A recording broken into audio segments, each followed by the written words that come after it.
अस्सलाम वालेकुम, welcome to smart property services. आज हम जमजम की साइट के ऊपर मौजूद हैं।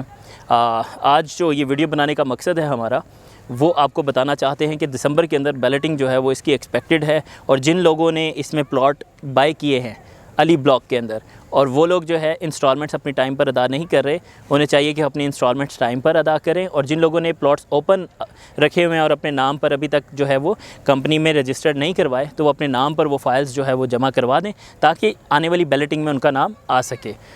इसके साथ साथ बताना चाहेंगे कि अली ब्लॉक की जो बुकिंग्स हम 3 लाख रुपए मरला के हिसाब से कर रहे थे, 15 लाख और 9 लाख रुपए का, यानी कि 3 मरला 9 लाख का और 5 मरला 15 लाख का दे रहे थे। अभी कंपनी ने उसकी प्राइसेस चेंज कर दी हैं।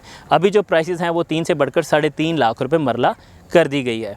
और ये भी लिमिटेड टाइम के लिए है। अगर कोई भाई इसमें बुकिंग करवाना चाहता है तो हमारे दिए गए नंबर्स पर रब्ता कर सकता है, क्योंकि इसके बाद जो नई प्राइस है वो 4 या 4.5 लाख रुपए मरले के हिसाब से होगी, और वो होगा भी कोई और ब्लॉक। इस बैलेटिंग में अगर आप शामिल होना चाहते हैं तो अभी अपने प्लॉट बुक करवाएं जमजम सिटी के अंदर और शामिल हो जाए इस बैलेटिंग के अंदर। अगर आप जमजम सिटी के हवाले से कोई भी इंफॉर्मेशन रिक्वायर्ड है आपको, तो आप हमारे दिए गए नंबर्स पर रब्ता कर सकते हैं। 24/7 हम लोग अवेलेबल हैं। हमारे दिए गए नंबर्स पर आप रब्ता करें। कोई भी इंफॉर्मेशन आपको रिक्वायर्ड है वो इंशाल्लाह हम फ्राहम करेगी हमारी टीम आपको। अब तक के लिए इतना ही। अल्लाह हाफ़िज़।